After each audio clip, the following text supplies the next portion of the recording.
Hello, my peeps, and welcome back to Passionate People and Preposterous Peeves podcast. I am your host, Ike, and before I get too melodical, I'd like to just take a moment and say thanks for being here and giving this pod a listen. It means a lot to me that you chose to use your precious time to give me and my guest your ears. Now, if after all this awesomeness, you still have the wherewithal, it'd be really cool if you shared this with someone who you think would like it, or just subscribe yourself if you already haven't. That'd be dope. And if you want to tell me what parts of the show you were passionate about, peeved you off, or just say hi, you can always reach me on Twitter at LikeIkes and via email passionandpeevespodcast@gmail.com. So I come to you now, having just returned from the regional championship in Denver, Colorado. It went almost great. Just one win shy of kind of the benchmark fantastic experience. Sad that didn't happen. However, I did finish 47th out of 1,300 players, which is pretty darn amazing. Looking back, I don't have much of any regrets on the way I played my games. My 4 losses, I took 3 of them with a lot of aplomb, and I'm very proud of that. One of them, not so much. It still wasn't as bad as it used to be, so progress. But, still got some edges to sand down. But, made some coin. This is nice. I've had a couple of close calls in recent history and come up, without a dollar to the name. So this go round, I got 500 smackaroos. And later on was informed that I got a card if you finished in the top. I think it was like the top 48 or something like that. They gave you another promo, and this was worth actually shockingly more than I thought, which was dope. More importantly, though, had fun, tried hard, played well, and hung out with lots of great friends. Was there with many previous guests. Saw Theo Young, Max Kamenowski, Alex Gimme was there, Zane Toledo was there, Vincent Bio was there. Just the list goes on and on. Ivan was there, Vinny was there. Just so many great friends, had a lot of good fun.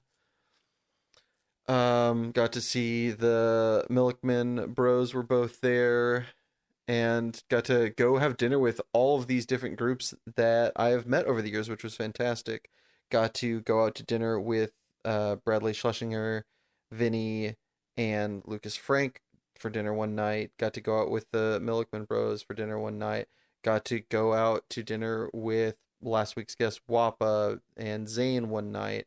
Got to go grab lunch with a great friend of mine from Oregon who I only see at these events. Got to go get dinner with Matt Ancio, Ivan, and the whole Collector Legion gang on the first night I got there, and get a lot of great food at a gift price, as you will, because Matt is a lovely gentleman and purchased our dinner for us because that he's awesome and wants to, kind of pay us back, and that was really nice. So if you hear this, Matt, thank you very much. I know you don't like compliments, but I don't fucking care. You did something nice and I appreciate it. So thank you. Had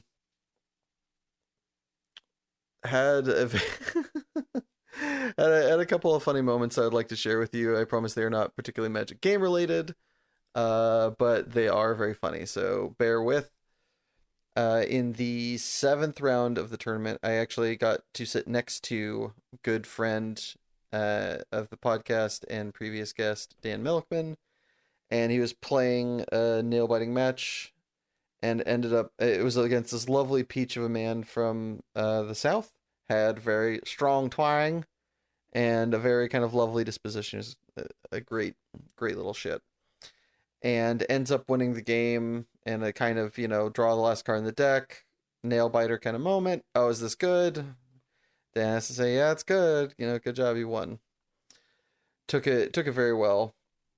And the man was all verbally speaking, was all thumbs. Like, all right, that's great. Just being lovely. And after, kind of, he didn't even really celebrate, but enjoying the moment, he kind of looked up and saw Dan's brother behind him, who Max, who makes a lot of content. He goes, "Do I know you?" Max kind of doesn't want to get into it, but I kind of wanted to stoke the fire a little bit, being a little bit of a shit. And I was like, "Oh, do you play? Do you play Popper or And just kind of like slowly edged him in the right direction. He goes, "Are you Snapbolt?" He goes, "Yeah, that's me." He goes, "Oh man, I love your content. It's so great." Max's response still kills me this day. He goes, "Yeah, well, you just killed my brother, so just let his voice just kind of carry off." I left laughing into the night. So sorry that happened to you, my Millickman men, but that was amazing. Got to also relive a little bit of nostalgia. So to preface this, back in the day, there was very much this experience of stores. The vendors at these events would have these big bins of cards, and you could rifle through them, and they had a set cost. And it's usually like pretty cheap. You go through, you pull out the ones you want, they count it out, $1 a piece, $2 a piece, unless marked. You pay for it, you leave. Sometimes you could find these hidden gems. And we were bored waiting for Lucas to come in so we could go get dinner. And I'm just rifling through bins, and I pull out these cards. I'm like, "How much are these cards?" And they're like, "Everything that's not marked in there is about $1." I was like, "Okay." I just pull a card. I hand it to him. I was like, "So how much for this?" And they go, "Oh, about $10." I'm like, "Sold." Let's give him $10. I turn 180 degrees. I walk 8 feet. I hand the cards to a different vendor. Go, "How much would you pay for these?" He goes, "About $50. And I go, "Sold." Turned $10 into $50, like in the days of old. It was fantastic. It was lovely, and it kind of took me back in time. Also made my wallet just a little bit thicker. It was lovely. Something else that is lovely is finally getting arguably my best friend from high school, Robert Hale, to come on the podcast. The man is very trepidatious in front of crowds. The funniest man I know, sadly, is so terrified of public speaking that he will never attempt to do comedy, which I understand, having tried it myself a time or two. It is terrifying, and that is not, that's not what he wants to do. That's not what he wants to be. He's not willing something to put himself for. However, he was lovely and just willing to come on this podcast and share with us. So I really hope you enjoy this kind of bucket list interview that I got to have with my great friend, Robert Hale. All right, folks, today's been a long time coming. We've got a man who escaped Fallon without smoking crack or becoming a juggalo. He won a cribbage tournament the same day he learned the rules and provided relief to Haiti in 2010 and got paid to do it. It's my high school bestie, Robert Hale!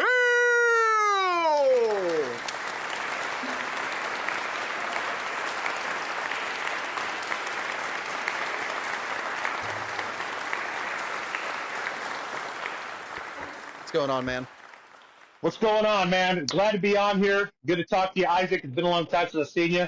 Been too Thanks long, for inviting me. It's the pleasure is all mine. But before we get too carried away into catching up, the people got to know, what's your passion? My passion, dude, is playing with other people's shit. So I got into apprenticeship. You know what? And now I'm a plumber, dog. There's something about that scat play and that fecal matter. I just love it.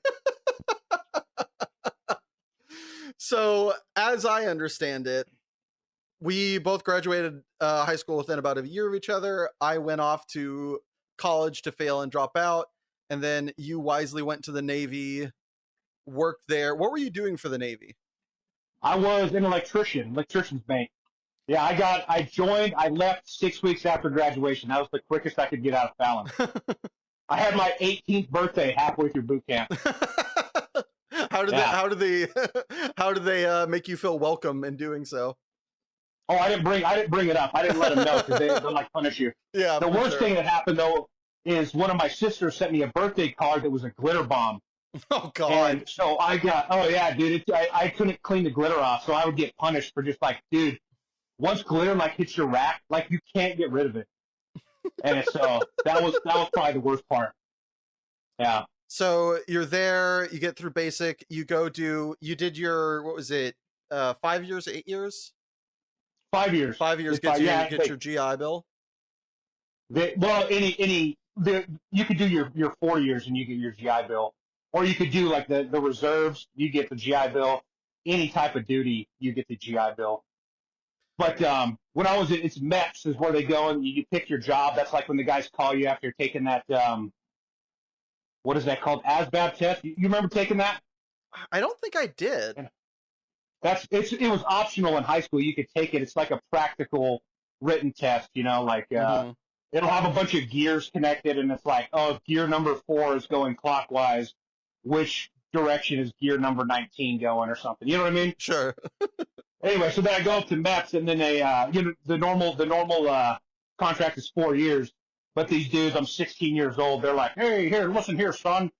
Yeah, you sign up for one more year for Uncle Sam. We'll give you $5,000.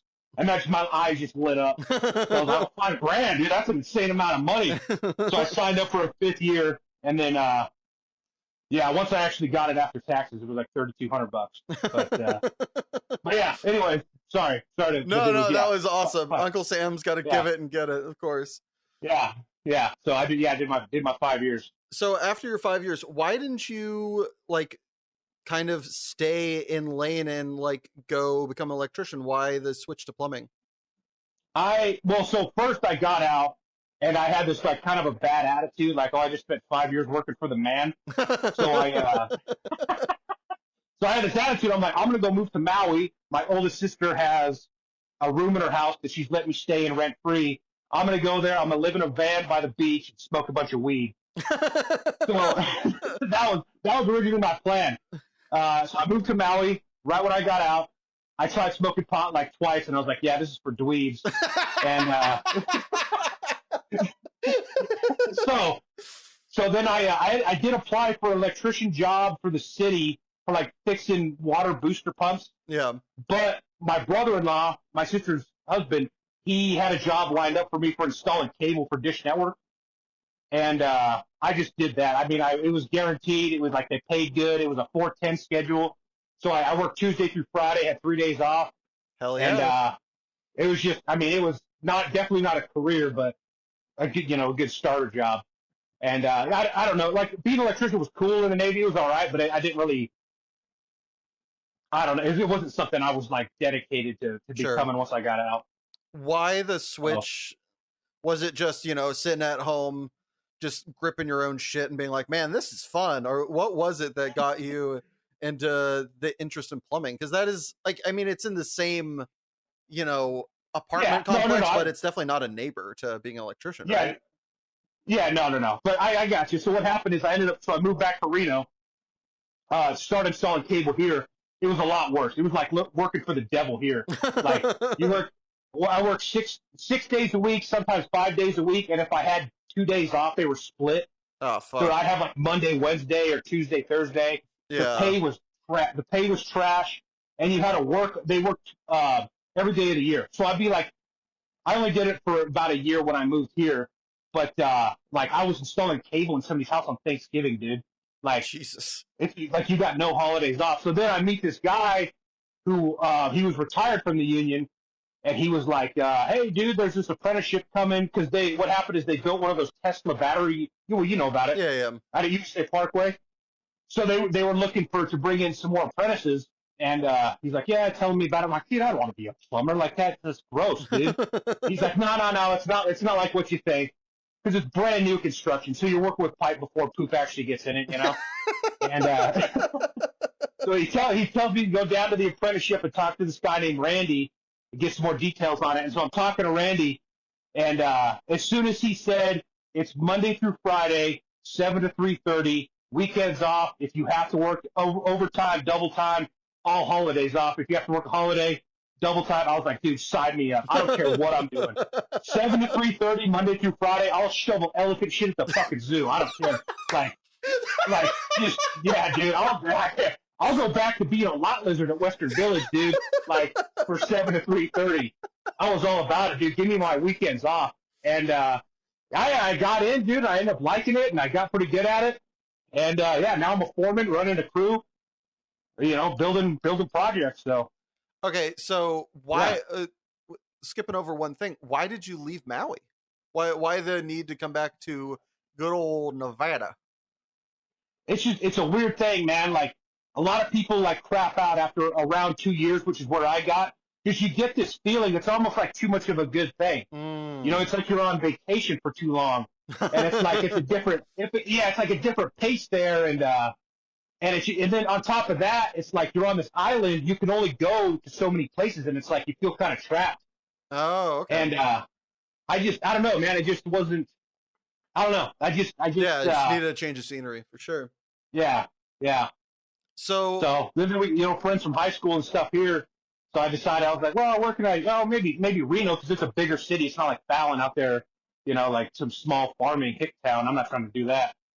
So I gave Reno a shot, and I actually really like Reno. hell And yeah. it's well, you were just here. You see how much it's blown up. So Yeah, no, it definitely has gotten a lot bigger.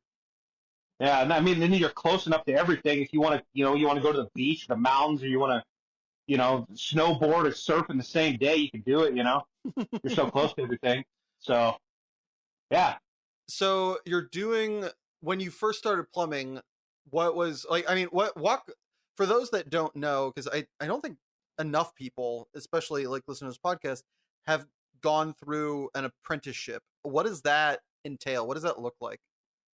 What that looks like is you start out. When I started out, about every other month, we'd have a day class where we have to take a week off work. So you have like school work, Okay. and then every other week, you're at work just like a job, and you go through periods. Basically, like the first year, you're just like the total shitbird. You're getting the worst job. Like, hey, we need somebody to dig a hole. Go do it, idiot, because you're the brand new guy, right?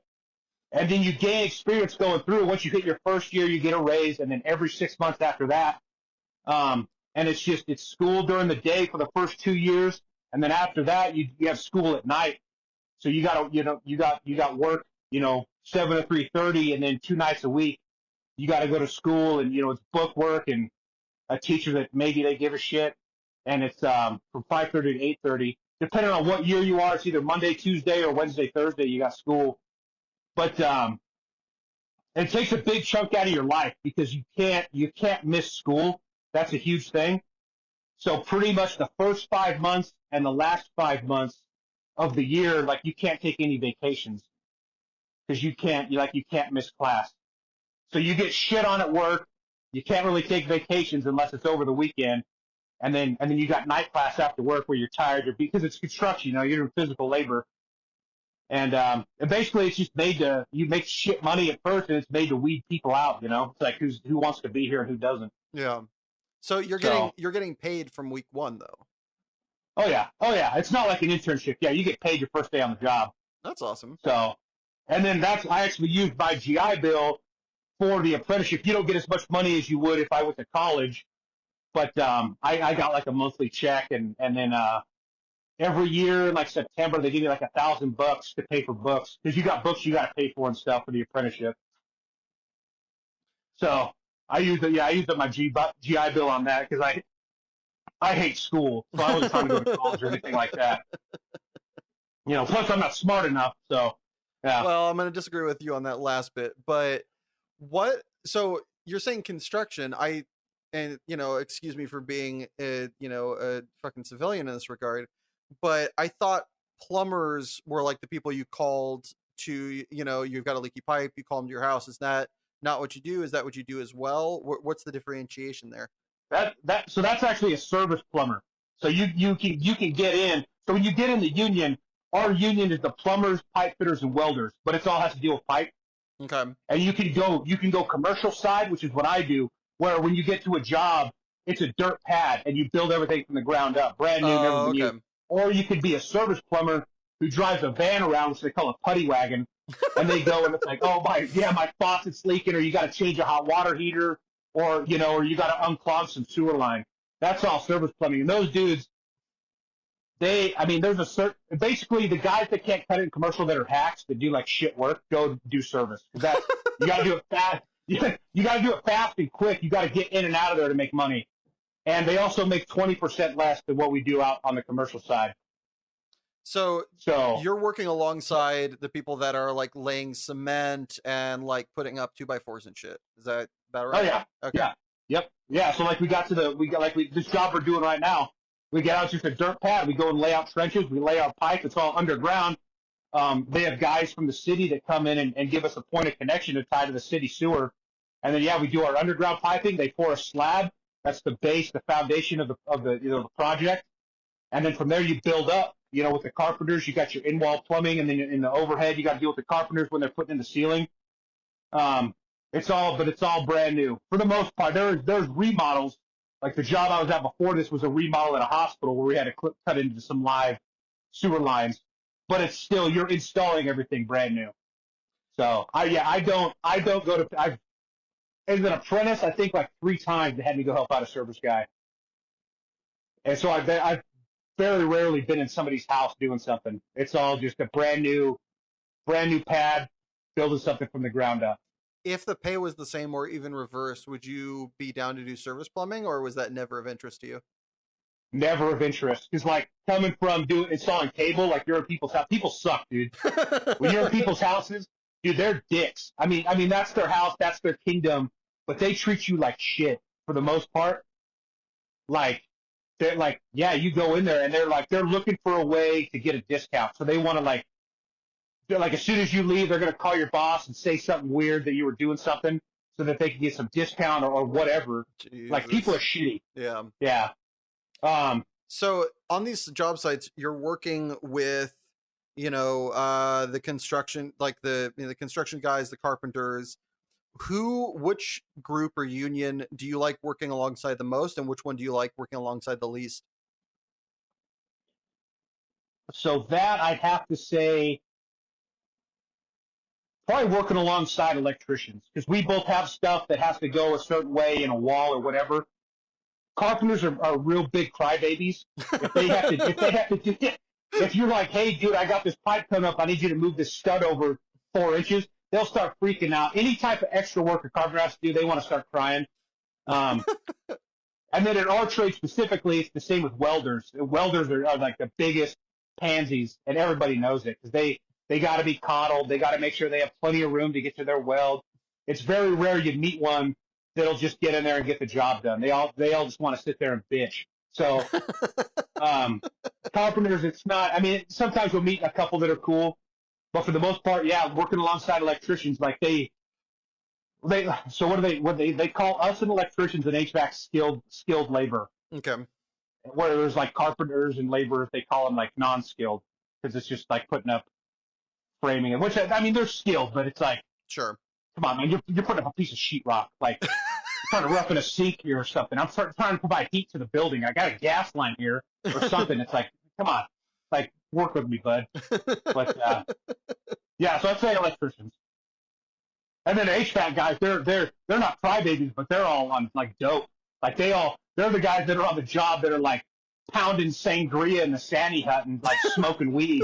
So they're like, once you see them after lunch, HVAC guys are just out of their mind, dude.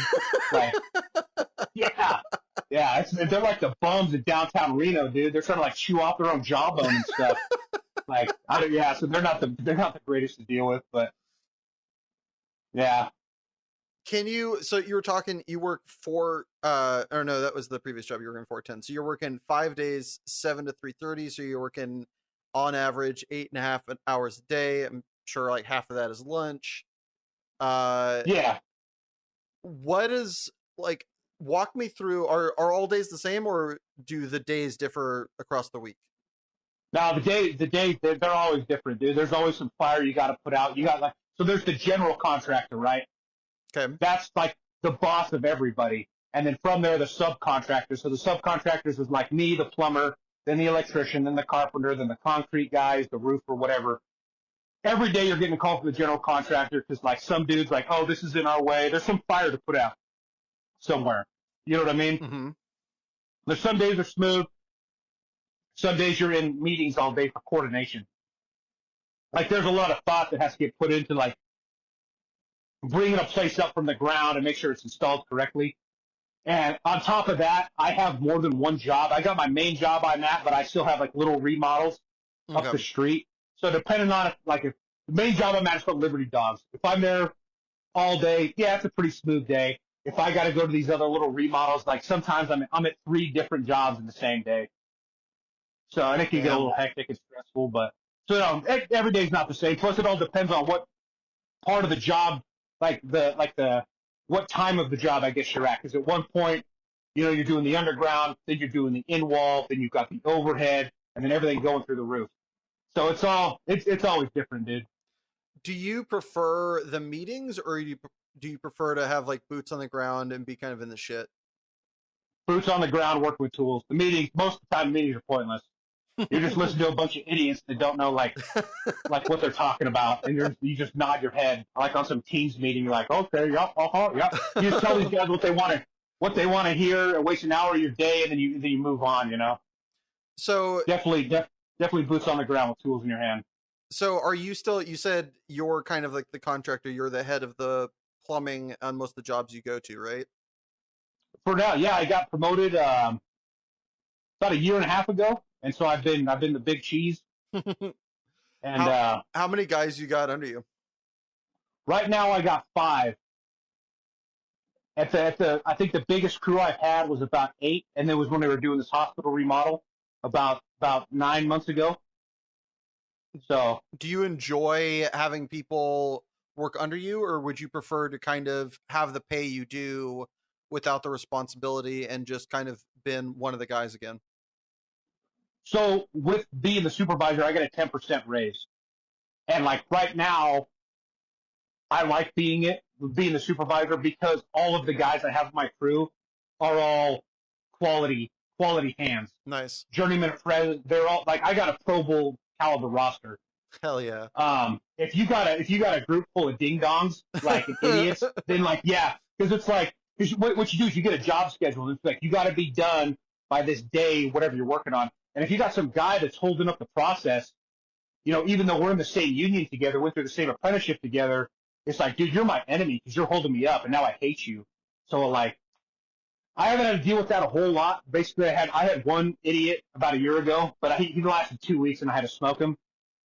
So, but yeah. So yeah, being the supervisor is cool, and like I'm at a point now where like, yeah, I'm the supervisor, but I'm at a point where I can be right next to the guys working with tools right next to them. Okay, so you're still often working with them, not above them. Oh yeah, awesome. Yeah, like yeah. Sometimes I got to pull away because somebody's got some question about something, or we got to lay something out or get some information.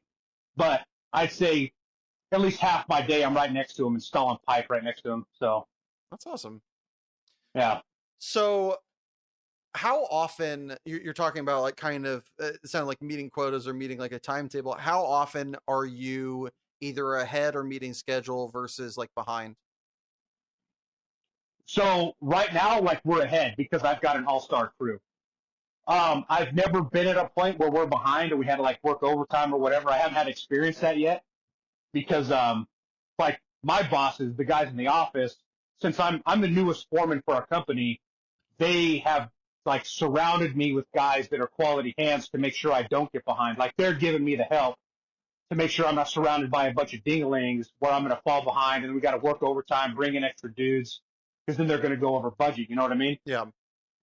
So I haven't really had to deal with the being behind aspect yet. That's awesome.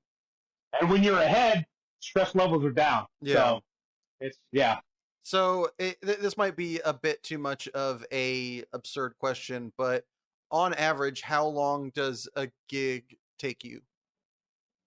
Oh, dude, you could be on a job it's like some little project they give you, like you're swapping out like a little boiler, and you could be there for a week. This job I'm at, I'm going to be there for probably 2 years. Oh, damn. Like, yeah, it's a huge variance. Yeah. So in many lines of work, there are kind of secret terms that are only used by the people that work in it. Do you have any of those that you really enjoy that other people don't know what you mean, but you can say it around your cohorts and just like, it's just kind of awesome unto itself? Well, yeah, like the ones I told you, bag of shit. Like, I don't know if you've ever heard that, or maybe it's used outside of the trade, but it's like, how's that guy doing? Oh, yeah, he's a bag of shit. It's like, all right, smoke him. Or the other one is stovepiper, which is like, a dude that doesn't know how to use a tape measure. So he's like trying to grab pieces of pipe and fit them together to know when to cut it. Like basically somebody that doesn't know. It's like a hack. It's a hack. It's like Yeah. I guess like a nicer way. No, Stovepiper is amazing.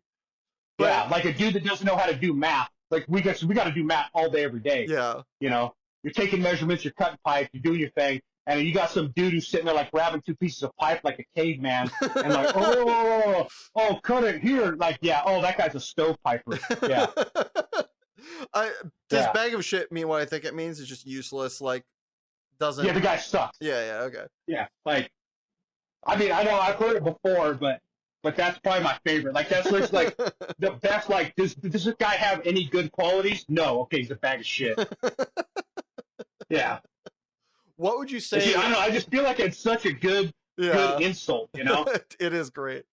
What would you say is you're talking about using math in?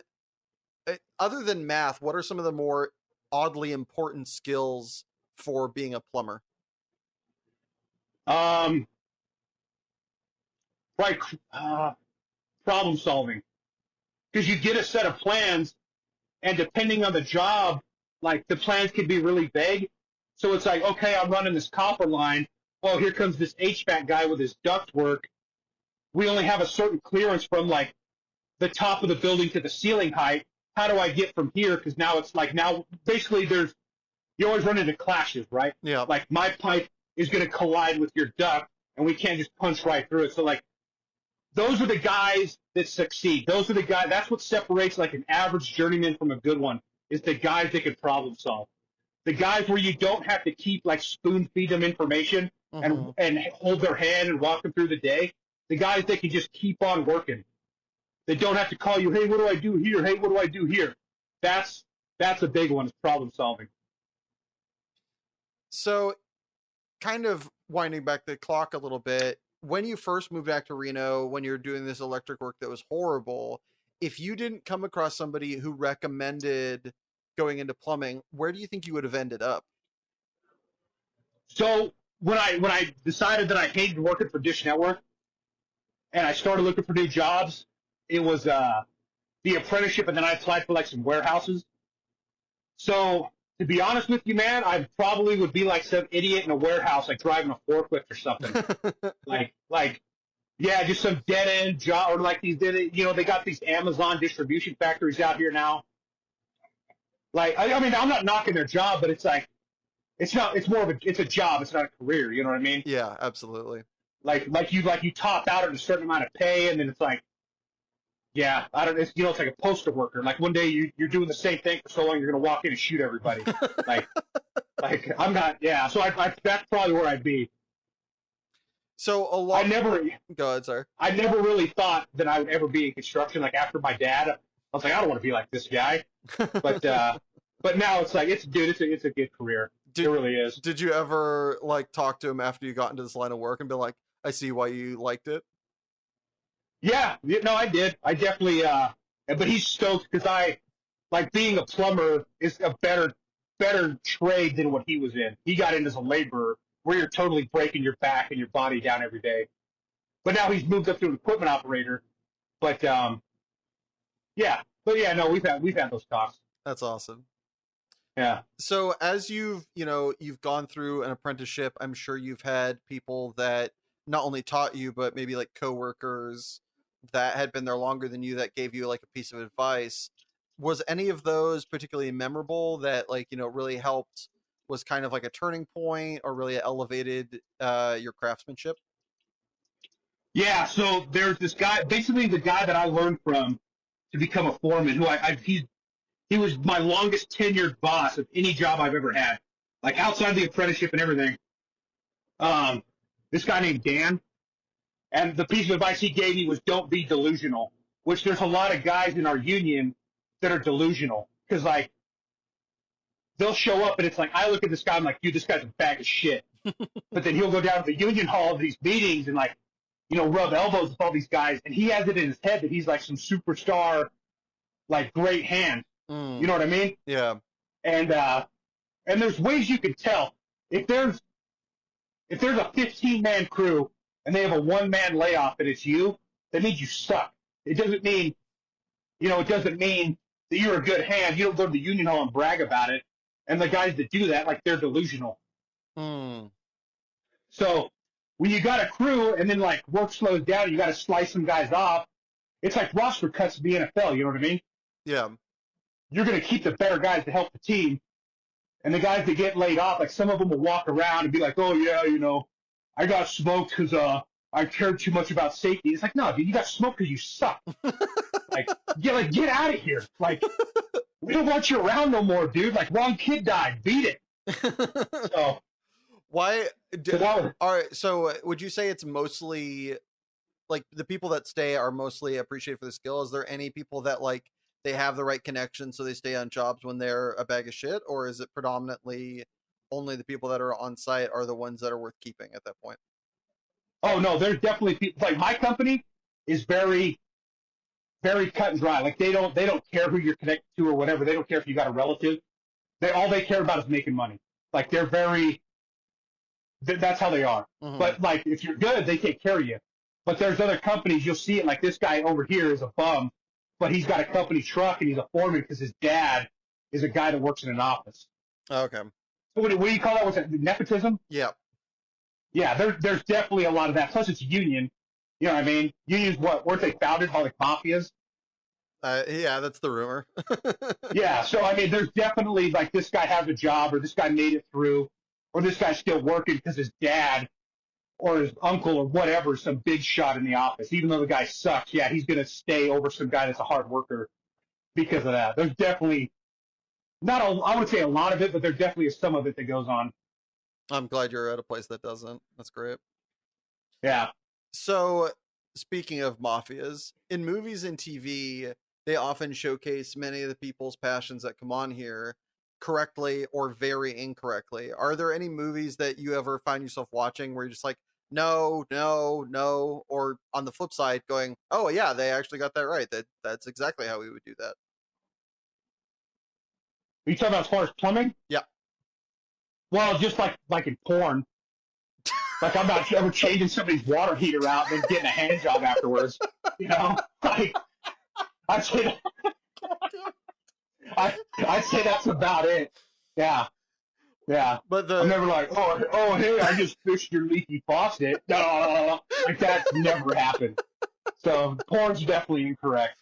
Other than that, I think we're pretty square.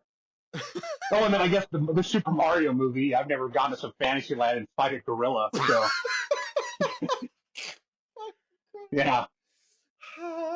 But yeah. No, other than that, like, I don't know if I've really seen anything in movies that's completely ridiculous. Nothing I can think of right now. Well, often, maybe not the movies, but people get it wrong. What would you say is the biggest misconception about plumbing that you've heard when in conversation? Oh, people definitely think like that I'm just surrounded by turds every day. Like, when they say plumber, Yeah. like, they're just like, oh yeah, you're, like I'm getting a hot Carl every day. You know what I mean? You know what that is? I do not. It's when you wrap your face in cellophane and then have somebody take a dump on you. Like, there's a lot of people that think that our job is just totally poop, and it's like, no, man, like, that's definitely not the case. Like, it's Carl, what the fuck? Yeah, you ever heard of that one? No, I somehow missed that one in math class. Oh yeah, what about the Alaskan pipeline? You heard of that one? I don't know if I want to answer this. No. Where you poop in a condom and freeze it and you stick it up your ass? Yeah. You talk about want to get chilled off on a hot summer day, dude. That thing will take care of you. Yeah. Fuck. Yeah. Oh my god. Yeah, so like I texted you, dude, like, yeah, I've had poop on me a couple of times when you're doing a remodel. Yeah. When you got to cut into live stuff, but it's only been like twice. That's wild. So on the reverse of this, what would you say is your favorite non-obvious aspect of being a plumber? Like, what do people not know that is just maybe not necessarily the best thing, but the best thing that people don't know about that you get to do? Best thing that I get to do. I don't know about best thing I get to do, but maybe I'd say it's more. I think it's more of a union thing, not a plumber thing. But I think the benefits people don't realize the benefits you get of doing this job. Like You know, such like as what? Okay. retirement, health insurance, all that kind of stuff. Like we're pretty well taken care of. Being in the union, and I don't think a lot of people understand that part of it. How Because you look does at a construction worker and you're like, oh, there's some dirtbag, walking down the street, and it's like, bro, I got better retirements than you do. Like, I get better health insurance than you do. I get like free teeth cleanings all the time. Like, yeah, I think that's probably yeah, I think that's probably it. The benefits. what is the if you don't mind getting into the weeds, what does your retirement look like? Just in vague So terms. right now we've got 3 retirements set up. We've got a national pension, which is like every year that I work, I get a pension credit, or depending if you work, um, you got to hit a certain amount of hours, and I don't remember what that is. I want to say it's like 1,500 a year. You get a Okay. pension credit. If you work over that, you get a partial, you'll get like 1 point something, and Okay. then once you retire, you have X amount of credits. They're worth I think right now they're worth like $92 or something a year. Then we have a local pension set up, which is like the same thing. Um, you work X amount of hours, you get a credit. That credit's worth a certain dollar amount. The local one, though, the dollar amount is worth less the younger you are. It's worth more the older you are. And then we also have a 401k where they take out it's not very much. I think Yeah. it's like $2 an hour or something, and it goes into some.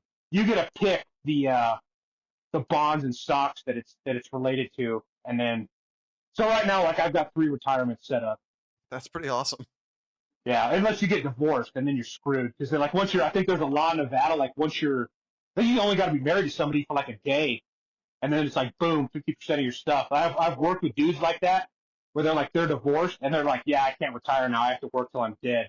It's like, Jesus. wow, should have stuck to a flashlight there, bud. All right. Yeah, yeah. Well, other than that, what would stop you from doing this job? Is there anything reasonable that could happen that you would stop doing this? Or is this Yeah, just so perfect? I guess yeah, if I ended up just hating coming to work, which the guy that I took over for, Dan, I told you about, the guy that trained me, so he was originally the foreman at this Liberty Dogs project, and he decided to get out of the field and go work in an office because of the general contractor sucks so bad, and he got tired of just dealing with people. That would be it. That's what would make me hate coming to work, and I quit doing it, is the people. Like if I was just stuck with a crew, there were a bunch of bums, and then on the other side, I got the general contractor, my boss, screaming at me, like, you guys are behind. I go to talk to these guys that are my crew, like, dude, we're behind. I need you guys to pick it up, and they're a bunch of bags of shit. Then I'd be like, yeah, deuces, man. I'm gonna go do Uber Eats or something. Like that would be it. It would be the people. The people. Well, I hope that doesn't happen to you. Yeah, But something that might be as problematic as having a shit crew. My friend, what is your preposterous peeve? damn millennials and their cell phones, man. Yeah, it just drives me nuts. Like we were talking about, dude, the public speakerphone conversation. It should be legal to publicly execute you if you have a public speakerphone conversation. Like nobody wants to hear your business, okay? Like nobody. And then the other one, man, is those people that go to concerts and record the whole thing. It's like, what the hell's the matter with you? Like, why would you go to see social distortion and you're going to record? Like, are you ever going to watch it? You ever seen a video that somebody takes at a concert after the video's done? Like, the sound is shit, the video's shit. It's like, what are you doing, man? Like, what the hell's the matter with you? It drives me crazy. That's like, dude, on the weekends, like, I don't even like having a phone. Like, it's usually either on airplane mode or do not disturb, and it's away from me. Like, cell phones are just, or that's another thing with apprentices. Like, you get these new younger kids, and it's like, this guy's supposed to be working, and he's over there making a TikTok of him doing some weird dance, and in the background is a guy working, and then he's like, yeah, hashtag blue collar. It's like, you're an idiot. Like, what are you doing? Like, come on. Like, pull your head out of your ass. Like, yeah, so just cell phones in general, man. I can't stand them. Like, I wish we could go back to like beepers and smoke signals. Like, that's where I want to be. It's like 100 years apart. Beepers and smoke signals. Well, I'm a caveman, dude. Okay? Give me some rocks to bang together, and I'll take care of you. Yeah. Am I allowed to ask you that question? What's your preposterous pet peeve? Oh, there's like a million of them, but give me one. I was talking about this earlier. People that just don't know how to say no to people, and you're like, "Hey, do you want to do this thing?" They're like, "Oh, maybe," and then they you get back to them, and it's like really clear they obviously meant no, but they just didn't have the heart to or the gumption to say it. Just say no, or find a way that is effectively no. Be like, I'll think about it, or I'll get back to you on it. And then they don't get back to you. That's fine. But the people that are like, oh yeah, hit me up around this time, or like, yeah, probably, and just say fucking no. You don't need to string people along. We all got shit to do. Oh, dude, that was a game changer for me because I used to do that all the time. Stuff I didn't want to do. I was like, okay, yeah, whatever. But now it's like somebody's like, hey man, you want to go to this this comedy show or something? Like, what time's it at? Oh, it's at 7:45. I'm like, no. They're like, oh, are you busy? I'm like, no. Why don't you want to go? I'm like, because I don't want to go, dude. Like, yeah, because it doesn't interest I don't hate you. So, in regards to the whole cell phone thing, do you have a story of where this really maybe not ruined your day, but raised your blood pressure? Oh yeah. So this was probably, let's see, I was going on a trip. So it was, okay, it had been last summer, right before 4th of July. I was getting my oil changed because I was about to drive up to Idaho to visit a family.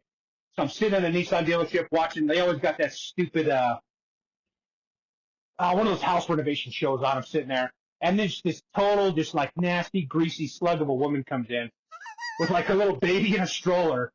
And she sits down right next to me, speakerphone, and she's just like, you said you guys had a all-continental breakfast, but my eggs were, and anyway, she's going off with this like hotel lobby worker. And I'm like, dude, there's like 8 people around. And you're just bitching trying to get a discount at like Motel 6 where you pay $75 to stay there. Like, oh my God, dude. Like, I don't know who to beat first, you or your baby. Like, get out of here. God, I was just like, oh, dude, that's why. Like, sometimes if I'm going somewhere, I know I got to sit in a waiting room. Like, I bring headphones. Yeah. Because I'm like, if somebody starts doing this next to me, I'm either going to kill him or I gotta listen to some music or I can't hear him. Yeah. Like, I just want to strangle them until they're dead.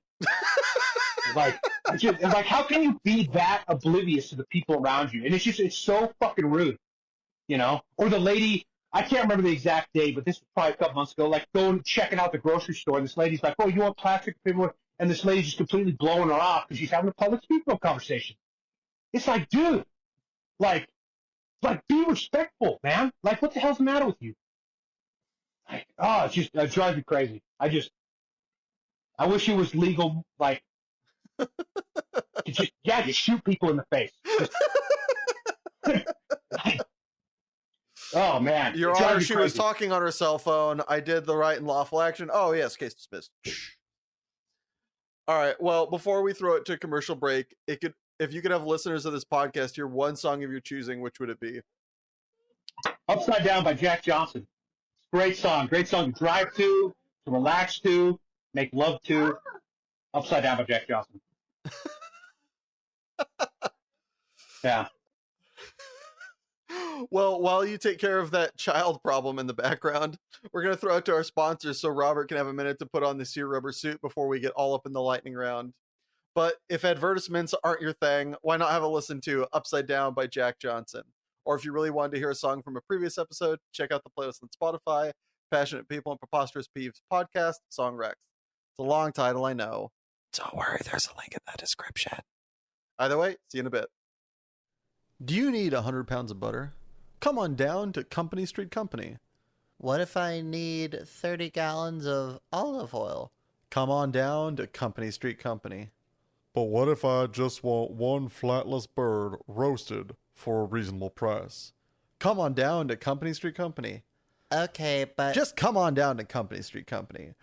We have everything for a better price. Free snacks, and employees who don't want to kill themselves or you because we treat them like fucking human beings. Yeah, but yup. Even Just get your ass down to Company Street Company, where the only sketchy thing we've ever done is enable frozen orange juice hoarders. And we're back. Robert, are you ready to enter lightning round?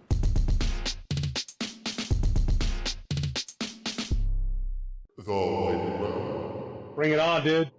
All Ready. right. Put however much time it takes to bake this cookie on the clock. Robert, is there a price for you to give up your passion forever? A price? Yes. $50 million. Sounds good. It's in the mail. Are you out of touch, or is it the children who are wrong? I'm out of touch. Are hot dogs tacos? No, that's ridiculous. It's a sandwich. Would you rather have tentacle arms or kangaroo legs? Kangaroo legs. Is karma real? Yes. Have you ever had a crush on a cartoon character? Yes. Jessica Rabbit. Skydiving or deep sea diving? Deep sea diving. I'm terrified of heights. Would you rather eat nothing but insects for a year or go without electricity for a year? Insects. Would you rather meet an alien or a ghost? Alien. Ghosts aren't real.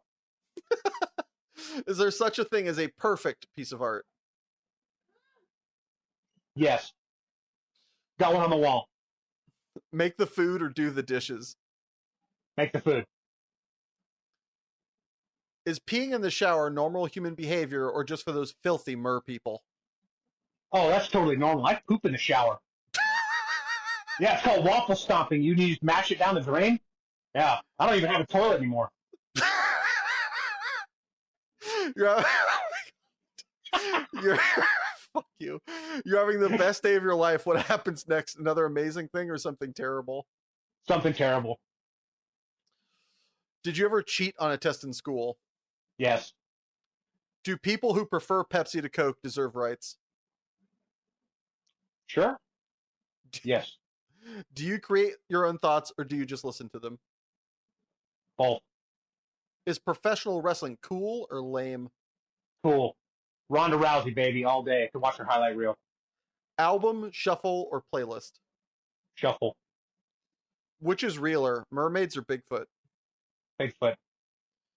Would you rather be the best that ever did it, but you never enjoyed your hobby ever again, or enjoy it more than you ever have, but achieve nothing of import in the field? Achieve. Or the second one. Just enjoy the heck out of it, but suck? Yeah, enjoy the heck out of it. And lastly, could you eat 37 of your favorite food for $5,000 in a 1 hour time limit? Absolutely. All Bacon right. wrap shrimp, baby. Well, congratulations. You've survived the lightning round. Now, as a reward, my gallant guest, I grant thee a lightning round question of your own to be echoed. What you got? Would you rather have a time machine or a teleport machine? Teleporter. Really? Why? Because I'm worried I'd fuck shit up if I had a time machine. Oh, see, if I had a time machine, dude, I'm going full Back to the Future. I'm placing so many sports bets. I'm going to be so rich. And then hot tub time machine, dude, I'm going back in time, and I'm going to be a part of Motley Crue. From Motley Rob. Yeah. Something like that. I totally would use a time machine to benefit myself. I don't care about anybody else. Yeah, dude. All right, my friend, as we come to a close, there anything you want to plug, shout-outs you'd like to give, places people can find you? Shout out to my man Isaac Sears, who never brought it up as part of the questionnaire. But my first job ever working with you at the Fallon Star Express. And Isaac got us both fired because I can't remember, dude. I think they gave us like an oven-baked pizza. No. But they took like $5 out of everybody's check. Or was it delivery? So, God damn it. I was hoping to dodge this. So we worked for it was a new newspaper company, and we were wrapping their newspaper so that they can get thrown by like newspaper guys. And they gave us, they collected a little bit from everybody's pay and got us Domino's. And when we got paid at the end of the day, I did the math and they just didn't pay us the right amount. But we were getting paid so much, I should have just shut the fuck up and just taken the easy money of like working 1 day a week and making like close to like $100 and like not having to pay taxes on it. but instead I had to open my mouth and got us both clipped. It's all right, man. You getting us fired catapulted me into working at Taco Bell, so it all worked out. You're welcome. Yeah, thanks, man. That's where it all went wrong. My It all started. my pleasure. Yeah. Thanks, Rob, for being my guest today, and a special thanks to my editor, Richard Ashford, and my composer, Joshua Gibbons. And thank you, yes, you, listening at home, wherever you found time to appreciate this. Time is the most precious commodity we have, and I really do appreciate you spending yours with us. And if you enjoyed this podcast, please subscribe, like, and just share it with a friend. Every little bit helps. Or if you already have and are out of episodes to listen to, don't worry. We put out a new episode every Monday at midnight on SoundCloud, YouTube, Spotify, and iTunes at Passionate People and Preposterous Peeves Podcast. And a very special thanks are due to our patrons, Sabelliello. If you'd like to join said illustrious ranks and have your name read aloud, just head on over to patreon.com/Passionate People and Preposterous Peeves Podcast. And do remember, folks, if days are numbered and songs are sung, at the end of the day, I think we've all won. So please stick around, because great things have only just begun.